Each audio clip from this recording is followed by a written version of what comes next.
আজকে থেকে অসুস্থ হইলেও এক জ্বালা। মানুষ তো অসুস্থ রোগীকে দেখতে যাওয়ার আদব কি এটাও জানে না, সময় নেই গময় নেই। একজন ব্যক্তি ঘুমাইতেছে, তার বিশ্রামের সময়, ওই সময় গিয়া ভরপুর একের ছেলে মেয়ে পরিবার সহ সব চলে যাচ্ছে। এমন হয় যে একজন গ্রামের বাড়িতে একজন অসুস্থ হয়েছে, পুরো পরিবার ছুটে যাচ্ছে সেই গ্রামের বাড়িতে দাদাকে দেখতে দেওয়ার জন্য। এই সবাই দেখতে দেওয়ার কারণে এই নাতিনাতকে কেন্দ্র করে যে আরেক যে পেরেশানি তৈরি হইল, এটা তো রোগীর সেবার মধ্যে আর ব্যাঘাত তৈরি হইল। হ্যাঁ, কার পরিবেশ কি এটা তো সেই জানে। আসলে আমি একটা হালতের কথা বললাম, আমরা এমন সময় দেখি একজন ব্যক্তি অসুস্থ হয়েছে, দুনিয়ার আত্মীয় স্বজন এমনভাবে ছুটে আসে যে এদের এরপরে খাওয়া দাওয়া থাকা খাওয়ার ব্যবস্থা করতে করতে রোগীর যারা সেবাকারী ছিল এরা এখন পেরেশান, রোগীর সেবা বাদ দেন এদের সেবায় ব্যস্ত।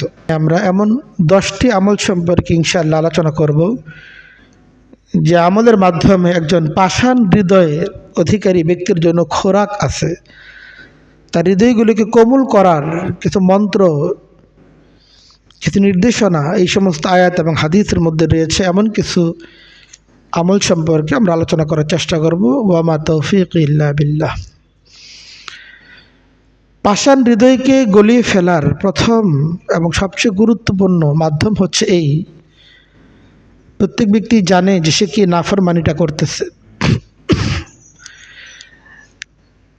কোনো কোনো নাফরমানি যেটা আছে আমরা করতেছি, ব্যক্তি জানে, প্রত্যেকেই নাফরমানির সংজ্ঞা সবাই জানে।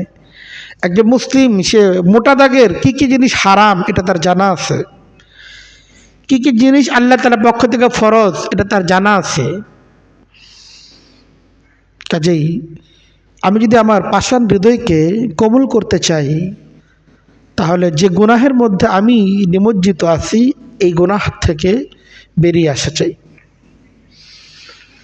গুনাহ চলমান থাকবে আর আমার পাষাণ হৃদয় গলে যাবে, এটা কখনোই হতে পারে না। গুনাহ হচ্ছে ভাঙন। আপনি যতই গড়তে থাকেন, আমলের মাধ্যমে আপনি গড়তেছেন, কিন্তু গুনাহের মাধ্যমে আরেকদিকে ভাঙতেছেন। এই গড়া কোনো প্রকারে আসবে যদি ভাঙনকে আপনি বন্ধ করতে না পারেন। গুনাহের মাধ্যমে ভাঙন চলতেছে, অবিরত চলতেছে, তো আপনি গড়ে কতকাল এই গড়া শেষ করবেন? এই গড়ার মাধ্যমে কোনোদিন গড়া শেষ হবে না যদি আপনি গুনাহের ভাঙনকে রোধ করতে না পারেন। এই জন্য আমরা যদি পাষাণ হৃদয়কে কোমল করতে চাই এবং আমলের মাধ্যমে নিজেদেরকে গড়তে চাই, যে অন্তরটা পাষাণ আকার ধারণ করেছে সেটাকে কোমল করতে চাই, তো অবশ্যই আমাদেরকে গুনাহ ত্যাগ করতে হবে। কারণ গুনাহের মাধ্যমেই হৃদয় পাষাণ আকার ধারণ করে। আপনি একদিকে গলাবেন, আরেকদিকে জমতে থাকবে, একদিকে গলতে থাকবে, কিন্তু গুনাহের মাধ্যমে আরেকদিকে জমতে থাকবে। এই গণনার দ্বারা তো উপকার আসবে না, এই গণনার দ্বারা এই জমাট বাধা এটা শেষ হবে না। একজন আল্লাহ বলেন কাল্লা বাল রানা আলা কুলুবিহিম মা কানু ইয়াকসিবুন, তাদের অন্তর যে পাষাণ হয়ে গেছে, অন্তর উপর মরিচা পড়ে গেছে, এটা তার কর্মের কারণেই। এমন না যে আল্লাহ তাআলা জোর করে তার অন্তরটাকে জমাট করে দিয়েছেন, যার ফলে এখন সে আর দ্বীনি কথা শুনতে তার ভালো লাগে না। আল্লাহ তাআলা কারো উপরে এভাবে চাপিয়ে দেন না। ব্যক্তির কর্মই তার পরিণতি নির্ধারণ করে দেয়। ব্যক্তি যখন ভুল পথে অগ্রসর হয়, তখন আল্লাহ তাআলা তার সাথে ওই পরিণতি এবং ওই ফয়সালাই করে থাকেন। এজন্য আমাদের অন্তরের মধ্যে যে মরিচা পড়ে গেছে, অন্তরটা পাষাণ আকার ধারণ করছে, এটা তো গুনাহের কারণেই। কাজে গুনাহ যদি ছাড়তে না পারি, যত আমলে আমি জারি রাখি না কেন, আমার অন্তরে পাষণ্ডতা এটা শেষ হবে না, এটা কোনোদিন কমবে না। এই জন্য অবশ্যই গুনাহ ছেড়ে দিতে হবে যদি আমরা আমাদের অন্তরে পাষণ্ডতাকে দূর করতে চাই। যে সমস্ত কওম ইতিপূর্বে চলে গেছে, ইহুদি নাসারা, তাদের অন্তর যে পাষাণ আকার ধারণ করেছিল, আম্বিয়া কেরামের ডাক পর্যন্ত তারা শুনতে পারে নাই। অথচ এই নবীরা কি পরিমাণ পুত পবিত্র ছিল চিন্তা করা যায়। তাদের জীবন যাপন কত পবিত্র ছিল, সমস্ত গুনাহ থেকে তারা পবিত্র ছিলেন। তাদের গোটা জিন্দেগি একজন ব্যক্তির জন্য আদর্শ ছিল। এত পবিত্র ব্যক্তিদের এত মর্মস্পর্শী আলোচনাগুলো শুনেও তাদের অন্তরের মধ্যে কোনো পরিবর্তন আসে নাই। এর অন্যতম একটা কারণ হচ্ছে এই যে তারা সময় ক্ষেপণ করছে, কাল ক্ষেপণ করছে।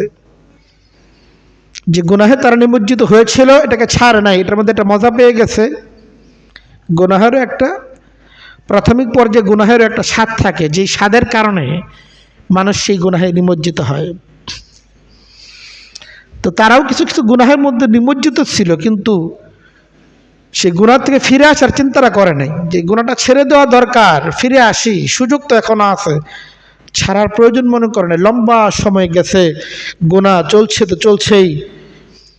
তো একটা পর্যায়ে তাদের অন্তর একেবারে এমন পাষণ্ডই হয়েছে যে আম্বিয়া কেরামের আলোচনা শুরু তারা সঠিক পথে ফিরতে পারে নাই।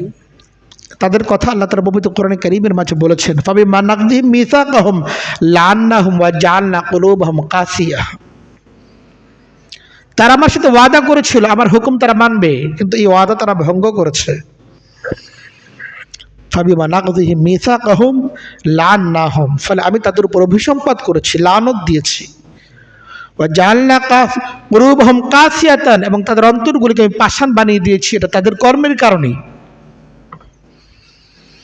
যার ফলে আম্বিয়া কেরাম তাদের উপর কি পরিমাণ মেহনত করছেন।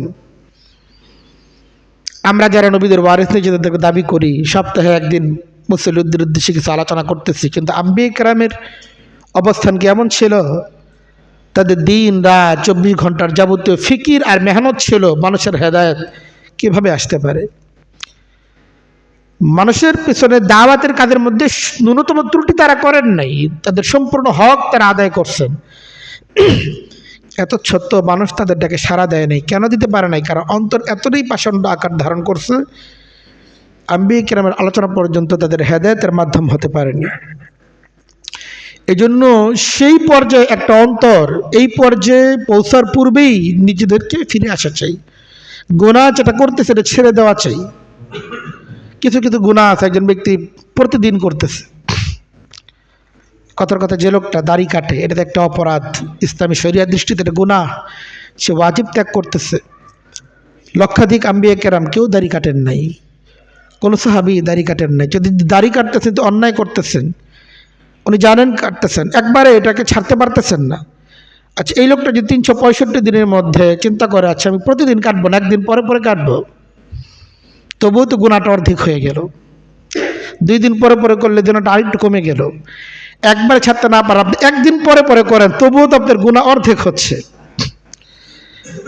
তো ধাপে ধাপে ধাপে ধাপে একবারে ছেড়ে দেন। যদিও কাম্য তো এইটাই, গুনাহ তাৎক্ষণিক সবটাই ছেড়ে দেওয়া। তা যদি কোনো ব্যক্তির পক্ষে সম্ভব না হয় তো ধীরে ধীরে ট্রাই করি। পরিপূর্ণ গুনাহের দিকে ছেড়ে দেওয়ার জন্য আল্লাহ তাআলা সাহায্য চাইতে থাকি, মনটাকেও মানাতে থাকি, এবং যে পরিবেশ বা যে পরিজনরা আমাকে গুনাহ ছাড়তে দিচ্ছে না তাদেরকেও বোঝাতে থাকি, না এই গুনাহটা আমার ছেড়ে দেওয়া প্রয়োজন, আমি কিন্তু গুনাহ ছেড়েই দেব। তো এজন্য গুনাহ ছাড়তে হবে যদি আমাদের পাষাণ হৃদয়কে আমরা গলাতে চাই। কারণ গুনাহ হচ্ছে ভাঙন। যতই নেক আমল করি, এই নেক আমলের দ্বারা আমাদের হৃদয় গড়বে না যদি আমরা ভাঙার যে আয়োজন চলছে এটাকে যদি বন্ধ করতে না পারি। পাষাণ হৃদয়কে গলানোর অন্যতম একটি আমল হচ্ছে এই আল্লাহ তাআলা জিকির করা। আল্লাহ তাআলা জিকির এটা এমন এক মহৌষধ যে একটা পাষাণ হৃদয়কে ওটা গলিয়ে দিতে পারে। এই কথা তো আল্লাহ তাআলা নিজেই পবিত্র কোরআনে কারীমের মাঝে বলেছেন, ইন্নামাল মুমিনুন আল্লাযীনা যুকিরাল্লাহু ওয়াজিলাত কুলুবুহুম। আল্লাহ তাআলা মুমিনদের সংজ্ঞা বলেছেন, আর আল্লাহ তাআলা তো ঈমানদারদেরকে সম্বোধন করেছেন। আল্লাহ তাআলা বলেন, ইন্নামাল মুমিনুন আল্লাযীনা ইযা যুকিরাল্লাহ, মুমিনদের সামনে যখন আল্লাহ তাআলা জিকির করা হয়, ওয়াজিলাত কুলুবুহুম, তখন তাদের অন্তর ভীত সন্ত্রস্ত হয়, তাদের অন্তরের মধ্যে যে কঠোরতা আছে সেটা কোমলতায় পরিণত হয়। তো দেখেন এখানে আল্লাহ তাআলা বলতেছেন কি, যখন আল্লাহ তাআলা জিকির করা হয় মুমিনদের সামনে তখনই তাদের হৃদয় গলে যায়। আর কোনো ব্যক্তি যদি নিজেই জিকির করে, তার সামনে আল্লাহ তাআলা জিকির যদি হয় তাহলেই মুমিনদের হৃদয় গলে যায়। আর কোন মুমিন যদি সে নিজেই যদি জিকির করে তার হৃদয় কি গলবে না? নিঃসন্দেহে তার হৃদয় গলে যাবে। কারণ জিকিরের মধ্যে আল্লাহ তাআলা এমন এক ব্যবস্থা রেখে দিয়েছেন, এটা যদি কারোর সামনে করাও হয় শ্রোতার হৃদয় গলে যায়। তো যিনি বক্তা হবেন, যিনি খোদ জিকির করবেন, তো তার হৃদয় কি গলবে না? অবশ্যই গলে যাবে ইনশাআল্লাহ। এই জন্য নিজের একটা সময়কে আল্লাহ তাআলা জিকিরের মধ্যে ব্যয় করা চাই, যে এই সময়টা আল্লাহ তাআলা জিকিরের জন্য বরাদ্দ। আসলে একটা পরিকল্পনা না আসলে কোনো কাজ আসলে হয়ে ওঠে না। আচ্ছা করবো জিকির, দেখবেন এটা করতে করতে করতে করতে সপ্তাহ মাস পার হয়ে গেছে। আর যদি আপনি একটা নিজের জন্য একটা লাজিম করে নেন যে না ঠিক আছে, ফজরের নামাজের পরে আমি আল্লাহ তাআলা জিকির করব আধা ঘন্টা, অথবা যেই সময়টা আপনার জন্য উপযুক্ত, আপনার জন্য সহায়ক, রাতে ঘুমোতে যাবার আগে আমি আধা ঘন্টা আল্লাহ তাআলা জিকির করব, বা আসরের নামাজের পরে আমি আধা ঘন্টা আল্লাহ তাআলা জিকির করব, বা মাগরিবের পরে যে সময়টা আমি অবসর আছি এই সময় আমি আল্লাহ তাআলা জিকির করব। তো এমন একটা যদি নিজের জন্য একটা নিয়ম থাকে, তাহলে দেখা যাবে এটা সহজ হবে, নিয়মিত পালনও করা সম্ভব হবে। কোনো কারণবশত যদি ওই সময়ে এটা পালন করা সম্ভব না হয়, পরবর্তী ভিন্ন কোনো সময় সেটা আদায় করে নেওয়া যাবে। কিন্তু নির্ধারিত কোনো পরিকল্পনা না থাকলে, আলোচনা তো আগেও হয়েছে, কিন্তু যারা পরিকল্পনা করেন নাই, আলোচনার সময় ইচ্ছে জেগেছিল কিন্তু সেই ইচ্ছার কোনো দিন পূরণ হয় নাই। এদের ফিকিরটা থাকা চাই এটা, যেন আমার তো 24 ঘন্টা সময়, এর মধ্যে আধা ঘন্টা দিলে 48 ভাগের 1 ভাগ এটা কি আল্লাহ তাআলা জিকিরের জন্য বরাদ্দ করতে পারি না? যাদের হৃদয় পাষাণ হয়ে গেছে বলে মনে করি, তারা যদি এই পাষাণ হৃদয়কে গলাতে চাই, এই কঠোর হৃদয়কে কোমল করতে চাই, আল্লাহ তাআলা জিকিরের ইহতিমাম করা চাই। হাসান বসরি রাহিমাহুল্লাহ তাআলা, আমরা তার নাম শুনেছি, অত্যন্ত শ্রেষ্ঠতম একজন তাবেঈ ছিলেন হযরত হাসান বসরি রাহিমাহুল্লাহ তাআলা। ওনাকে ওনার এক শিষ্য জিজ্ঞেস করেছিল, বলেছিল যে হুজুর, আল্লাহ থেকে অনেক দূরে সরে গেছি, অন্তর পাষাণ হয়ে গেছে, আমার করণীয় কি? তো তিনি বলেছিলেন উদনুহ বিযিকরিল্লাহ, যদি আল্লাহর কাছাকাছি হতে চাও তো আল্লাহ তাআলা জিকির করো। এই জিকির তোমার এই দূরত্বকে ঘুচিয়ে দেবে, দূরত্বকে দূর করে দেবে। আল্লাহ তাআলার কাছাকাছি যদি আমরা হতে চাই, আল্লাহ তাআলা জিকির করা চাই। আমাদের হৃদয়ের যে পাষণ্ডতা, এই কঠোরতা, এটাকে দূর করতে চাই তো আল্লাহ তাআলা জিকির করা চাই। তো আল্লাহ তাআলা জিকিরের মাধ্যমে আমাদের হৃদয়ের মধ্যে যে পাষণ্ডতা, কঠোরতা, নেক কাজের প্রতি অনীহা, গুনাহের কাজের প্রতি আমাদের অন্তরে যে আসক্তি, এটা দূর হয়ে যাবে যদি আল্লাহ তাআলা জিকিরের জন্য আমরা নিজেদের একটা সময়কে বরাদ্দ করি। পাষাণ হৃদয়কে যদি কেউ গলাতে চায়, তো তার তৃতীয় একটি আমল হচ্ছে এই কোরআনের পাশে থাকতে হবে, কোরআনকে পাশে রাখতে হবে। কোরআন থেকে যে ব্যক্তি যত দূরে সরবে, একজন মুমিন নিজেকে ঈমানদার দাবি করবে কিন্তু কোরআনের সাথে তার সম্পর্ক নাই, তো তার অন্তর কঠোরতা আসবেই, তার অন্তর হেদায়েত থেকে দূরে সরবেই, সে আল্লাহ থেকে দূরে সরবে, কোরআন থেকে যে সরবে, সে প্রিয় নবী সাল্লাল্লাহু আলাইহি সাল্লাম থেকে দূরে সরবে, তার অন্তরের মধ্যে কঠোরতা, পাষণ্ডতা আসবেই। যে ব্যক্তি কোরআন থেকে দূরে, কোরআনের সাথে দূরত্ব যত বেশি হবে, তার পাষণ্ডতা তত তীব্র হবে। আর কোরআনের সাথে সম্পর্ক যত ঘনিষ্ঠ হবে, তার নৈকট্য, তার সান্নিধ্য তত গভীর হবে। এই জন্য আমরা যদি আমাদের হৃদয়ের পাষণ্ডতাকে দূর করতে চাই, তাহলে কোরআনের পাশে থাকা চাই। কারণ কোরআন এমন একটা ঔষধ, যেটা অন্তরে পাষণ্ডতা তো দূরের কথা, এর চেয়েও কঠিন এবং এর চেয়েও জটিল এবং এর চেয়েও শক্ত এবং মজবুত জিনিসকে গড়িয়ে দিতে পারে কোরআন। আল্লাহ তাআলা পবিত্র কোরআনে কারীমের মাঝে বলেছেন, লাউ আনজালনা হাযাল কুরআন আলা জাবালিন লা রাআইতাহু খাশিআম মুতাসাদ্দিয়াম মিন খাশিয়াতিল্লাহ। আমি যদি এই কোরআনকে, আমি তো এটা মানুষের কলবের মধ্যে নাজিল করেছি, যেই কলবটা তুলনামূলক নরম একটা পদার্থ, নরম একটা জিনিস, কিন্তু পক্ষান্তরে আমি যদি এই কোরআনটাকে মানুষের কলবে নাজিল না করে, লাউ আনজালনা হাযাল কুরআন আলা জাবালিন, কোন পাহাড়ের উপর নাজিল করতাম, পাহাড় আমরা শক্তি এবং মজবুতির দিক থেকে, কঠোরতা এবং পাষণ্ডতার দিক থেকে আমরা পাথর এবং পাহাড়ের দৃষ্টান্ত দিয়ে থাকি না, তার হৃদয়টা পাথরের মতো হয়ে গেছে। তো পাষণ্ডতার ক্ষেত্রে একটা দৃষ্টান্ত হলো পাহাড় এবং পাথর। আল্লাহ তাআলা বলতেছেন যে লাউ আনজালনা হাযাল কুরআন আলা জাবালিন, আমি মানুষের হৃদয় দূরের কথা, এই কোরআনকে যদি আমি কোনো পাহাড়ের উপর নাযিল করতাম, লা রাআইতাহু খাশিআম মুতাসাদ্দিআম মিন খাশিয়াতিল্লাহ, আল্লাহ তাআলার ভয়ের কারণে সেই পাহাড়টা গলে যেত, সেটা খণ্ড বিখণ্ড হয়ে যেত, সেটা কমল আকার ধারণ করত। এটার বাহ্যিক ব্যাখ্যা কি হতে পারে বা এর অভ্যন্তরে ব্যাখ্যা কি হতে পারে, এটা তো আল্লাহ তাআলাই জানেন যে কোরআন নাযিল করলে পাহাড় কিভাবে খণ্ড বিখণ্ড হতো। বাকি আল্লাহ তাআলা যেটা জানাইছেন এটা সত্য, এর যে ভাব এবং অর্থ আমরা বুঝতেছি এটা চূড়ান্ত। যে কোরআনের মধ্যে আল্লাহ তাআলা এমন কিছু রেখে দিয়েছেন যা পাহাড়কে পর্যন্ত গলিয়ে দিতে পারে। কাজে আমাদের হৃদয়টা যতই পাষণ্ড আকার ধারণ করুক না কেন, এটা তো এখনো পাথর হয়ে যায়নি। তা আমাদের হৃদয় যদি পাষণ্ড আকার ধারণ করে থাকে, কোরআন তেলাওয়াত করা চাই, তো কোরআনের মাধ্যমে আমাদের অন্তরের মধ্যে যে কঠোরতা তৈরি হয়েছে, দিন ভালো লাগে না, দিনের আলোচনা শুনতে ভালো লাগে না, চোখে কান্না আসে না, অন্তরে ভয় আসে না, এই যে সমস্যাগুলো আমরা ফিল করতেছি এটা ইনশাআল্লাহ দূর হয়ে যাবে যদি আমাদের নিয়মিত রুটিনের মধ্যে কোরআন তেলাওয়াতের জন্য একটা সময় বরাদ্দ থাকে। এই জন্য এমন না যে এটা শুধু আগামী রমজান আসতেছে তখন ইনশাআল্লাহ, কোরআন এটা প্রতিদিনের সাবজেক্ট, নিত্যদিনের সঙ্গী হওয়া চাই একজন মুমিনের জন্য কোরআন। কিন্তু এখন অনেক ঘর এমন আছে যে ঘরের মধ্যে কোরআন নাই, বা কোরআন আছে সেটা শোকেতে রাখা আছে দীর্ঘদিন পর্যন্ত, সেটা কারো স্পর্শ বঞ্চিত হওয়ার কারণে ওটার মধ্যে ধুলোর আস্তর পড়ে গেছে। অনেক মুরব্বীর ইন্তেকাল করলে বাসা থেকে লোকেরা কোরআনগুলো দিয়ে যায় মসজিদে, হুজুর ওনার কিছু কোরআন শরীফ আছে বাসায়, পড়ার তো কেউ নাই, মসজিদে লাগবে কিনা। দুঃখজনক, একটা মুমিনের ঘরের মধ্যে কোরআন আবার কি করে থাকে না? ওই ঘরের মধ্যে নাটক সিনেমা দেখে এই ঘরের মধ্যে কোরআন কিভাবে থাকবে? তো নাটক সিনেমা জারি রাখতে হবে, কিন্তু কোরআনকে রাখা যাবে না, কোরআনকে এই ঘর থেকে বের করে দাও। আলিয়াদুবিল্লাহ, কত বড় গুস্তাখি, কত বড় বেয়াদবি যে তিনি তার নাটক সিনেমা এবং গুনাহের সাথে কোরআনকে বর্জন করতেছেন, কিন্তু কোরআনের সাথে উনি ওনার গুনাহকে বর্জন করতে পারতেছেন না।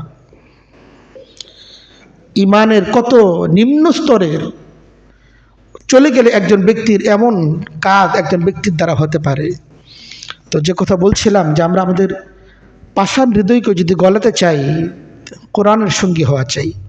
প্রতিদিন আমাদের একটা অংশ যেন কোরআনের জন্য বরাদ্দ থাকে, সেটা অল্প হোক, সেটা প্রয়োজন 1 পৃষ্ঠা হোক, কিন্তু আমি প্রতিদিন 1 পৃষ্ঠা কোরআন তেলাওয়াত করি, প্রতিদিন আমি অন্তত 5টা লাইন কোরআন তেলাওয়াত করি, তবুও কোরআনের আমার অধ্যয়নের প্রতিদিনের তালিকায় থাকো। আমার প্রতিদিনের তালিকায় যেমন আমার খাবার আছে, ঘুমের জন্য সময় বরাদ্দ আছে, আমার জীবনের জন্য, তোমার আত্মার খোরাকের জন্য, আমার আখিরাতকে সাজানোর জন্য কোরআনের জন্য একটা সময়, এটা অবশ্যই এটা বরাদ্দ থাকা চাই। হৃদয় যদি পাষাণ হয়ে যায়, পাষণ্ড আকার ধারণ করে, এর জন্য একটি গুরুত্বপূর্ণ আমল। এক সাহাবী নবী করিম সাল্লাল্লাহু আলাইহি ওয়াসাল্লামের কাছে হাদিসের মধ্যে এসেছে, যা রাজুল ইলা রাসূলিল্লাহি সাল্লাল্লাহু আলাইহি ওয়াসাল্লাম ফাশাকা কাসওয়াতা কলবিহি, এক ব্যক্তি নবী করিম সাল্লাল্লাহু আলাইহি ওয়াসাল্লামের দরবারে এলেন এবং নবীজির কাছে অভিযোগ জানালেন, হুজুর আমার অন্তরটা পাষাণ হয়ে গেছে, আমার অন্তরটা পাষণ্ড আকার ধারণ করছে, আমার অন্তরের মধ্যে আল্লাহ তাআলার ভয় জাগে না, আল্লাহ তাআলার ভালোবাসা অন্তর উদ্বেলিত হয় না, নেককাদের কথাগুলো, নেককাদের কথা শুনলেও নেককাদের আগ্রহ জাগে না। কত মানুষের চোখ থেকে অশ্রু ঝরতেছে, কিন্তু আমিও হাত তুলি, আমার চোখে অশ্রু আসে না। ভয়ের কথাগুলো আমাকে ভীত করে না, কবরের আযাবের কথাগুলো আমাকে সন্ত্রস্ত করে না, জান্নাতের কথাগুলো আমাকে সুসংবাদের আনন্দে উদ্দীরিত করে না। এক সাহাবী নবী করিম সাল্লাল্লাহু আলাইহি ওয়াসাল্লামের কাছে এই অভিযোগ করেছিলেন। তখন নবী করিম সাল্লাল্লাহু আলাইহি ওয়াসাল্লাম তাকে পরামর্শ দিয়েছিলেন, ইন আরাদতা আন ইয়ালিনা কলবুকা, তুমি যদি চাও তা তোমার এই কঠোর হৃদয় কোমলে পরিণত হোক, তোমার অন্তরের যে পাষণ্ডতা, এই পাষণ্ডতা দূর হয়ে যাক, তুমি যে এটা চাও, ফাতহিমিল মিসকিন ওয়ামসাহ রাসাল ইয়াতীম, আল্লাহ রাসূল সাল্লাল্লাহু আলাইহি সাল্লাম বলেন, তাহলে তুমি দুইটা আমল করতে পারো। একটা হচ্ছে এই মিসকিনকে খাবার খাওয়াও, দরিদ্র নিঃস্ব ব্যক্তি যার কাছে খাবার নাই। আমরা মনে করি আসলে সমাজের মধ্যে নিঃস্ব বলতে কেউ নাই,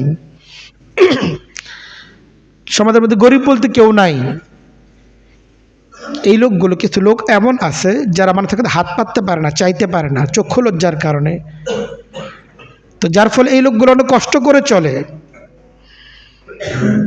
আমরা হয়তো আমাদের বাসার মধ্যে দেশি মুরগি খাই, কিন্তু সে তার বাসায় ফার্মের মুরগিও কিনতে পারে না। সারা বছর চলে যায়, তার ঘরের মধ্যে একদিন গরুর গোশত রান্না হয় না, যেটা আপনার ঘরে প্রায় প্রত্যেক সপ্তাহে রান্না হয়। আপনার টেবিলে হরেক রকম খাবারের আয়োজন থাকে, কিন্তু তার টেবিলে এত রকম খাবারের আয়োজন থাকে না। এক তরকারি এক ভাত দিয়েই তার সংসার চলতে হয়। মানুষ অনেক দুরবস্থায় আছে, কিন্তু আমরা চোখ মেলে তাকাই না, যার ফলে তাদেরকে আমরা দেখি না। সেই লোকগুলোও এই অভিব্যক্তিটা প্রকাশ করে না যে আমি নিঃস্ব, আমি দরিদ্র। তো সমাজের মধ্যে আছে এমন লোক, সন্ধান করলে পাওয়া যায় এবং অবশ্যই নিশ্চিত আছে। তো নবী করিম সাল্লাল্লাহু আলাইহি সাল্লাম বলেন, এমন অভুক্ত মানুষকে খাবার খাওয়াও, নিঃস্ব মিসকিনদের খাবারের আয়োজন করো। ওয়ামসাহ রাসাল ইয়াতীম, ইয়েতিমের মাথায় হাত বোলাও, অন্তরে পাষণ্ডতা দূর হয়ে যাবে। কোনো ইয়েতিম পেলে অবজ্ঞা করো না। আমরা তো ইয়েতিমদেরকে অবজ্ঞা করি, বলি যে আরে এটা আর বেশি দুষ্ট হোক, সে দুষ্ট।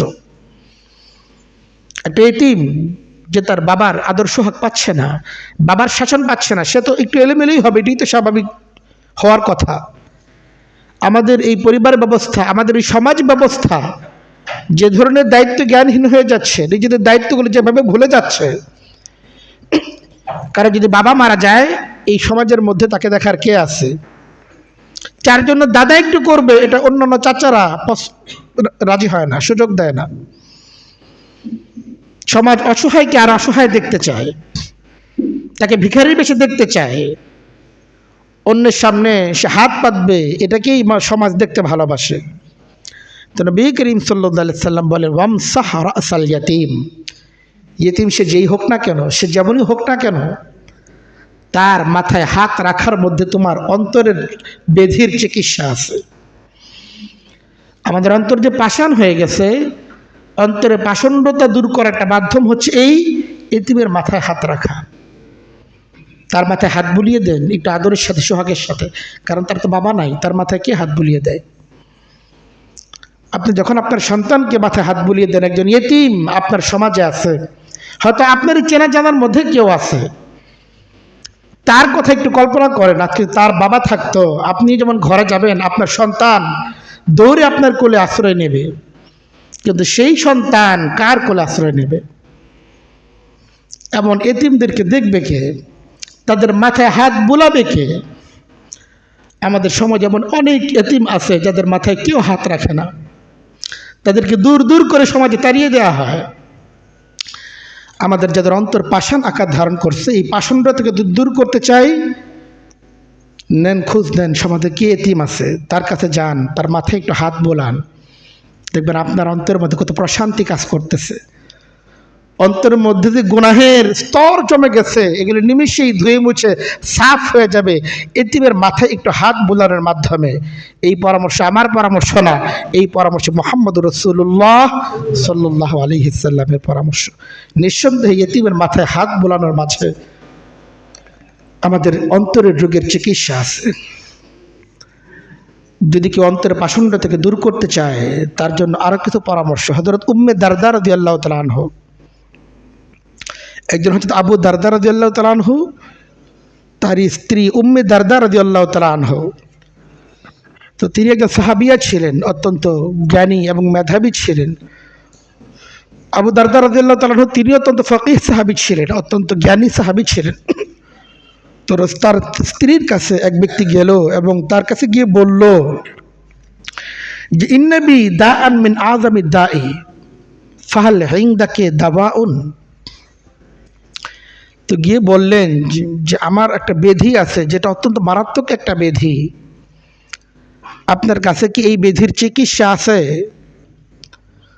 তো ফাকালাত, তখন তিনি জিজ্ঞেস করলেন, মা বিকা মিন দাইন, তোমার এমন কি রোগ, যেই রোগের চিকিৎসা তুমি আমার কাছে চাচ্ছ? তখন তাকে জবাব দেওয়া হলো, ইন্নী আজিদু কাসওয়াতান ফিল কালবি, আমার অন্তর পাষাণ হয়ে গেছে। অন্তর পাষাণ হয়ে গেছে, এটা তো সমাজ রোগ মনেই করে না। কেউ কি কোনোদিন মনে করছে আমার অন্তর পাষাণ হয়ে গেছে এবং এটাকে রোগ মনে করে? এটার জন্য তো ডাক্তার আছে, সব রোগেরই তো ডাক্তার আছে। অন্তরের যদি কোনো রোগ থাকে এটার জন্য তো ডাক্তার আছে, চিকিৎসক আছে, বিশেষজ্ঞ আছে। কোনোদিন কি মনে করা হয়েছে যে আমার অন্তর পাষাণ হয়ে গেছে? এটা অনুভব করে এটার যিনি চিকিৎসক হতে পারেন তার সন্ধান কি কোনোদিন করেছি? এটার বিশেষজ্ঞ কে, এটা কি কোনোদিন খোঁজ দিয়েছি? তার শরণাপন্ন কোনোদিন হয়েছি?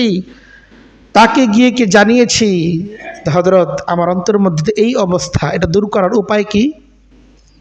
কোনোদিন কি কারো কাছে গিয়ে বলেছি আমার অন্তরের মধ্যে অহংকার আছে, অহংকার দূর করার উপায় কি? কোনোদিন কি কাউকে গিয়ে বলেছি আমার জবানে তো খুব গীবত চলে আসে, এটাকে আমি কিভাবে দূর করতে পারি? মনে তো হয় না আমরা বলেছি। যাকে আল্লাহ তাআলা এটা বলার তৌফিক দিয়েছেন, আলহামদুলিল্লাহ। প্রত্যেকেরই এটা ফিকির করা দরকার। অন্তর যে পাষাণ হয়ে গেল, দিনের কথাগুলো শুনতে ভালো লাগে না, কান্নার কথাগুলো চোখে আর কান্না আনে না, আখিরাতের ভয়াবহ শাস্তির কথা শুনে অন্তরে ভয় জাগে না। এটা তো অন্তর পাষাণ হওয়ারই আলামত। তো এই অবস্থাতে চিকিৎসকের শরণাপন্ন হওয়া উচিত ছিল। তো তিনি গিয়ে বলছেন, যাদের এই অনুভূতি তখনও জাগ্রত ছিল যে আমার অন্তর পাষাণ হয়ে গেছে, গিয়ে বলছেন, ইন্নী আজিদু কাসওয়াতান ফিল কালবি, আমার অন্তর তো পাষাণ হয়ে গেছে, অনেক বড় একটা রোগ, কি করা চাই? তো তখন তিনি বললেন, হ্যাঁ ঠিকই আছে, তুমি যে রোগের কথা বলছো এটা সবচেয়ে মারাত্মক রোগ। দেহের রোগের চিকিৎসা বড় সহজ, আত্মার রোগের চিকিৎসার চেয়ে। এজন্য তিনি বলেন যে ঠিক আছে, তোমার রোগের চিকিৎসা হচ্ছে এই উদিল মারিজা, অসুস্থ ব্যক্তির সেবা করো। তোমার অন্তর যে পাষাণ হয়ে গেছে, এই রোগের চিকিৎসা কি? এটার জন্য ট্যাবলেট ক্যাপসুল না, এটার জন্য ট্যাবলেট ক্যাপসুল হচ্ছে উদিল মারিদা। তোমার সমাজে কেউ রোগী আছে, তোমার পরিবারস্থ কেউ রোগী আছে, সেই রোগীর সেবা করো। ওয়াত্তাবিউল জানাইজা, যখন শুনতে পাও কোথাও জানাজা হবে, সেই জানাজায় অংশগ্রহণ করো। এবং পাশাপাশি ওয়াত্তালি ফিল কবুরি, কবর জিয়ারত করো। কারণ এই সমস্ত আমলের মধ্যে অন্তররোগের চিকিৎসা রয়েছে। এই সমস্ত আমলের মাধ্যমে লাআল্লাল্লাহ আন ইউলাইয়িনা কালবাকে, তিনি বলেন হয়তো আল্লাহ তাআলা এই সমস্ত আমলের মাধ্যমে তোমার অন্তর যেটা কঠোর হয়ে গেছে, তোমার অন্তরটাকে আল্লাহ তাআলা কোমলতায় পরিণত করবেন, কোমল করে দেবেন। এদের হৃদয় পাষাণ হয়ে গেছে, তো ফিকির করে অসুস্থ কে আছে তাকে একটু দেখতে যাই, তার পাশে একটু দাঁড়াই। আজকে তো কেউ অসুস্থ হইলেও এক জ্বালা, মানুষ তো অসুস্থ রোগীকে দেখতে যাওয়ার আদব কি এটাও জানে না। সময় নেই, গময় নেই, একজন ব্যক্তি ঘুমাইতেছে, তার বিশ্রামের সময়, ওই সময় গিয়া ভরপুর একের ছেলে মেয়ে পরিবার সহ সব চলে যাচ্ছে। এমন হয় যে একজন গ্রামের বাড়িতে একজন অসুস্থ হয়েছে, পুরো পরিবার ছুটে যাচ্ছে সেই গ্রামের বাড়িতে দাদাকে দেখতে দেওয়ার জন্য। এই সবাই দেখতে দেওয়ার কারণে এই নাতিনাতকে কেন্দ্র করে যে আরেক যে পেরেশানি তৈরি হইল, এটা তো রোগীর সেবার মধ্যে ব্যাঘাত তৈরি হইল। হ্যাঁ, কার পরিবেশ কি এটা তো সেই জানে। আসলে আমি একটা হালতের কথা বললাম, আমরা এমন সময় দেখি একজন ব্যক্তি অসুস্থ হয়েছে, দুনিয়ার আত্মীয় স্বজন এমনভাবে ছুটে আসে যে এদের এরপরে খাওয়া দাওয়া থাকা খাওয়ার ব্যবস্থা করতে করতে রোগীর যারা সেবাকারী ছিল এরা এখন পেরেশান, রোগীর সেবা বাদ দেন এদের সেবায় ব্যস্ত। মানুষের কমন সেন্স এত দুর্বল হয়ে গেছে, কোনোভাবেই নেই সব বিষয়গুলো। তো যাই হোক, তো অন্তর যাদের কোমল হয়ে গেছে, কঠোর হয়ে গেছে, পাষণ্ড আকার ধারণ করেছে, তাদের জন্য অন্তর যদি কোমল করতে হয়, অন্তরের এই রোগ যদি সারতে হয়, উদিল মারিদা, রোগীর সেবার ফিকির করা চাই। যেভাবে সেবা রোগীর জন্য সবচেয়ে উপযোগী সেটার জন্য ফিকির করা চাই। উদিল মারিদা, রোগীর সেবা করো। ওয়াত্তাবিউল জানাইজা, জানাজা আছে তো যাও, 2 মিনিটের পথ। মরলবাড়ি মসজিদ অনেক সময় জানাজা হয়, অনেক মানুষ যাই না আমরা, এলান হয় যে অমুক জায়গায় জানাজা আছে। নিজের যদি সহজ থাকে, যাওয়ার সুযোগ থাকে, যাওয়ার জন্য চেষ্টা করা চাই। কবর জিয়ারত করা চাই। কতদিন হয়ে গেছে বাবার কবর জিয়ারত করা হয় না, দাদার কবর জিয়ারত করা হয় না। অত একই শহরে কবর, তাদের কবরস্থান, তাদের কবরগুলো এই কবরস্থানে কবর জিয়ারত করার মাধ্যমে কবরওয়ালার উপকারের চেয়ে যিনি জিন্দা ব্যক্তি কবর জিয়ারত করতে যাচ্ছেন তার উপকার আরো বেশি। কারণ এটা তার আখিরাতের কথাকে স্মরণ করিয়ে দিবে, তার অন্তরে পাষণ্ডতাকে দূর করে দেবে কবর জিয়ারত। এই জন্য নিজেও কবর জিয়ারত করা চাই, নিজের সন্তান সন্ততি তাদেরকেও কবর জিয়ারত এটা একটা উপকারী জিনিস, এতে অভ্যস্ত করা চাই, তাদেরকে জানানো চাই। অন্তর যদি পাষাণ হয়ে যায় তাহলে মৃত্যুকে স্মরণ করা এটা বড় একটা আমল অন্তরের জন্য, পাষণ্ডতাকে দূর করার জন্য। হযরত রবি ইবনে আবি রাশেদ তিনি বলেন, লাউ ফারাকা যিকরুল মাউতি কলবি সাআতান লা খাশিতু আন ইয়াফসুদা আলাই কলবি। আমার অন্তর যদি কখনো এমন হয় যে লম্বা একটা সময় যাচ্ছে কিন্তু অন্তরের মধ্যে মৃত্যুর কথা স্মরণ হয় নাই, তবে আমি অনুভব করি যে আমার অন্তরের মধ্যে কেমন যেন একটা কঠোরতা কাজ করতেছে, আমার অন্তরের মধ্যে একটা নষ্টামি কাজ করতেছে, যেন অন্তরটা কঠোর হয়ে যাচ্ছে। আমাদেরও নিজেদেরও তাকানো দরকার যে আমি কতদিন ধরে মৃত্যুর কথাকে স্মরণই করি না। একদিন আমাকে মৃত্যুবরণ করতে হবে, সেদিন আমার স্ত্রী সন্তান তাদের কি হবে এটা না, বরং এটা ফিকির করা দরকার যে আমি মৃত্যুবরণ করার পরে কবরের প্রথম রাত আমার কিভাবে কাটবে, কবরের প্রথম ফেরেশতাদের সাথে সাক্ষাৎটা আমার কেমন ভাবে হবে, আল্লাহ তাআলার সামনে হাজিরি আমার কেমন হবে, এটাকে তিরস্কারের সাথে আনন্দের সাথে কোনটা। এই যে নিজের আখেরটা নিজের একবার ভাবা চাই, আর এই ভাবনার দ্বারা অন্তর নরম হয়, অন্তর বিগলিত হয়, গুনাহের আসক্তি এটা কমে যায়, নেক কাজের আগ্রহ এটা বেড়ে যায় মৃত্যুর স্মরণের মাধ্যমে। এই জন্য মৃত্যুকে স্মরণ করা চাই। আর কবর জিয়ারত এটা মৃত্যুর স্মরণের জন্য একটা সহায়ক একটা আমল। অন্তর পাষণ্ডতা দূর করার জন্য একটা বড় আমল হচ্ছে এই হালাল খাবার খাওয়া। হারাম খাবার এটা অন্তরের মধ্যে পাষণ্ডতা তৈরি করে, কঠোরতা তৈরি করে, এবং এটা দীর্ঘ সময় পর্যন্ত এটা যদি চলতে থাকে তো একটা সময় মানুষ হেদায়েত থেকে অনেক দূরে সরে যায়। বাহ্যিকভাবে একজন ব্যক্তি হারাম খাচ্ছে তো ভালোই নামাজও পড়তেছে, হচ্ছে তো, এই যে আমি মনে করছি হচ্ছে তো, এটা আসলে হচ্ছে না। ভেতরে যে ভাঙন চলতেছে এটা যখন প্রকাশ পাবে তখন দেখা যাবে সব কিছু এলোমেলো হয়ে গেছে। কিছু কিছু ভাঙন এটা টের পাওয়া যায় না। শরীরের এমন কিছু রোগ আছে না, ভেতরে এমন ক্ষত চলতে থাকে টের পাওয়া যায় না, এমন সময় টের পাওয়া যায় যখন আর কোনো কিছুই করার থাকে না। তো কিছু কিছু গুনাহ এমন আছে যে গুনাহগুলোর বাহ্যিক কোনো ক্ষতি টের পাওয়া যায় না, কিন্তু যখন এই ক্ষতিগুলো প্রকাশ পেয়ে যায় তখন এতটাই ভয়ঙ্কর ক্ষতি বয়ে আনে, তখন সেটাকে আর ফেরার কোনো পথ থাকে না, ফেরানো যায় না। হারাম খাবার এমন একটা অপরাধ। হযরত ইমাম আহমদ বিন হাম্বল রাহিমাহুল্লাহ তাআলা, আমরা তার নাম শুনেছি, অনেক বড় মুহাদ্দিস ছিলেন, অনেক বড় ফকিহ ছিলেন। ওনাকে ওনার এক শাগরেদ জিজ্ঞেস করল, ইয়া আবা আব্দুল্লাহ, ওনার উপনাম ছিল আবু আব্দুল্লাহ, বিমা তালিনুল কুলুব, কারণ হৃদয় যদি পাষাণ হয়ে যায় তো সেটাকে গলানোর পদ্ধতি কি? তো তিনি তাৎক্ষণিক জবাব দিয়ে দেন নাই, গভীরভাবে তাকিয়েছেন, ওই ব্যক্তিকে নিরীক্ষণ করেছেন।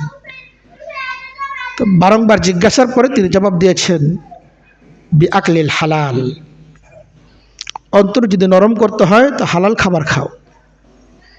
হালাল খাবারের মধ্যে আল্লাহ তাআলা বরকত রেখেছেন, এই বরকতকে যদি চলমান থাকে, হালাল খাবার যদি চলমান থাকে, অন্তরের মধ্যে পাষণ্ডতা আসবে না, অন্তর নরম হয়ে যাবে। আর খাবার যদি হারাম হয়, বাহ্যিকভাবে যতই কোমলতা দেখা যাক না কেন, দেখা যাবে আসলে অন্তর কঠোরই আছে, দিনের কথা আর ভালো লাগে না। যখন তাকে বলা হয় যে এটা হারাম, বিরক্ত বোধ করে, এটা তো পাষণ্ডতার আলামত। এই জন্য আসলে হালাল খাবারের প্রতি যত্নবান হওয়া চাই, নিজের জন্য হালাল খাবার নিশ্চিত করা চাই, আর নিজের সন্তানের জন্য হালাল খাবার নিশ্চিত করা চাই।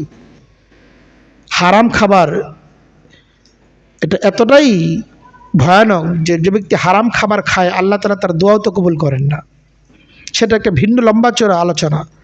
হারাম খাবারের কি কি ক্ষতি আছে, হালাল উপার্জনের কি কি প্রয়োজনীয়তা। তবে এতটুকু জেনে রাখা আজকের আলোচনার জন্য যে হারাম খাবারের দ্বারা অন্তরের মধ্যে পাষণ্ডতা তৈরি হয়, কঠোরতা তৈরি হয়, আর হালাল খাবারের মাধ্যমে অন্তরে পাষণ্ডতা এটা দূর হয়ে যায়, অন্তরের মধ্যে কোমলতা তৈরি হয়, যার ফলে নেক কাজ করতে ভালো লাগে। গুনাহের কাজের প্রতি হয়ে গেলেও অন্তরের মধ্যে অনুশোচনা আসে, আফসোস আসে, তারা গুনাহ হয়ে গেছে। গুনাহ হয় না তা না, গুনাহ তো হয়েই যায়, কিন্তু গুনাহের পরেও গুনাহ তো চলছেই, ফিরে আসতেছে না। এটা হলো হারাম খাবারের প্রভাব, হারাম রিজিকের প্রভাব। এটা শুধু খাবারের সাথে সম্পর্ক না, নিজের যা কিছুই ভোগ বিলাসযোগ্য জিনিস আছে সব কিছুর সাথে এর সম্পর্ক। আমার পোশাক আশাক যা কিছু আমি ভোগ করতেছি সব কিছু যেন হারাম মুক্ত হয়, এটার প্রতি একজন মুমিনকে যত্নবান হওয়া চাই। অন্তর বিনম্র করার একটি পদ্ধতি হচ্ছে এই নসিহত শ্রবণ করা। কেউ যদি নসিহত দেয় তো সে এড়িয়ে না যাওয়া চাই, শোনা চাই। নসিহত এমন এক জিনিস যে নসিহত যদি দিল থেকে হয় আর দিল যদি সেটা শোনার জন্য প্রস্তুত থাকে, এটার ক্রিয়া এবং প্রতিক্রিয়া তাৎক্ষণিক যদি প্রকাশ নাও পায়, এটার ফলাফল কখনো না কখনো প্রকাশ পাবে। এই জন্য কোনো নসিহতকে হেলা করা না চাই, এড়িয়ে যাওয়া না চাই। কেউ নসিহত করলে তাকে আপনজন মনে করা চাই এবং সেই নসিহতটা গ্রহণ করার জন্য মনে প্রায় প্রস্তুত থাকা চাই। অন্তত এটার প্রতি কোনো অবজ্ঞা, অশ্রদ্ধা, বিরক্তি কোনো অবস্থায় প্রকাশ না করা চাই। হযরত ইরবাদ ইবনে সারিয়া রাদিয়াল্লাহু তাআলা আনহু বলেন, ওয়াদানা রাসূলুল্লাহ সাল্লাল্লাহু আলাইহি সাল্লাম, নবী করিম সাল্লাল্লাহু আলাইহি সাল্লাম একদিন আমাদের উদ্দেশ্যে নসিহত করলেন। মাওয়াদাতান বালিগাতান যারাফাত মিনহাল উয়ুন ওয়া ওয়াজিলাত মিনহাল কুলুব, এমন নসিহত করলেন যে এর দ্বারা অন্তর যে কঠোরতা ছিল কঠোরতাগুলো গলে গেল, চোখ থেকে অশ্রু প্রবাহিত হলো। তো কোনো নসিহতের মধ্যে কি থাকে, এমন কিছু কথা চলে আসে অনেক সময়, কোনো ব্যক্তিদের, আমলদার ব্যক্তিদের কথার মধ্যে এমন কিছু চলে আসে যার অন্তরের মধ্যে রেখাপাত করতে পারে। তবে সেটার জন্য অন্তরে তৈরি থাকা চাই। কথাই শুধু দিল থেকে আসতে হয় এমন না, বরং যে কথাটা যে দিলে পৌঁছবে সেই দিলটাও তৈরি থাকা চাই। সেই দিল যদি তৈরি না হয়, কথা যতই গভীর থেকে আসুক, দিল যদি তৈরি না হয় সেই কথা গ্রহণ করতে পারে না। এজন্য কথা আসাও চাই দিল থেকে, যেখানে গ্রহণ করবে সেই দিলটাও নেওয়ার জন্য তৈরি থাকা চাই। অন্যথায় কাফের মুশরিক আম্বিয়া কিরামের কথা পর্যন্ত নিতে পারে নাই, কারণ দিলগুলো তৈরি ছিল না। এজন্য নসিহত শোনা চাই, অন্যের নসিহত কিছু সময় শোনা চাই। অনেক বুজুর্গানের দিন আছেন যাদের নসিহত মানুষের জন্য বড় উপকারী হয়। কোনো অনর্থক কথা থাকে না, আমলদার ব্যক্তি, অপ্রয়োজনীয় কথা থাকে না। আমি সমাজের রেওয়াজি বক্তাদের কথা বলতেছি না, যাদের আলোচনার চেয়ে তাদের অভিনয়ী পরিমাণ বেশি থাকে। বড় দুঃখজনক, মানুষ খুদে ওই সমস্ত জিনিসগুলি সময় নষ্ট করে, ওই সমস্ত জিনিস দেখার মধ্যে, অথচ এর মধ্যে কোনো শিক্ষা নাই। আমাদের অনেক প্রচলিত বক্তা আছে যাদের আলোচনার চেয়ে অভিনয়ের পরিমাণ বেশি, এই অভিনয় দেখার মধ্যে কোনো ফায়দা নাই। লম্বা চূড়া সুর টান টান শোনার মধ্যে আলাদা কোনো ফায়দা নাই। আসলে প্রয়োজন তো যেটা আমার অন্তরের জন্য খোরাক হবে, আমার অন্তরকে পরিবর্তন করে দেবে, এমন আলোচনাগুলো শোনা চাই। বুজুর্গানের দিনে সোহবত গ্রহণ করা চাই। নবম একটি আমল হচ্ছে বুজুর্গানের দিনে সোহবত নেওয়া।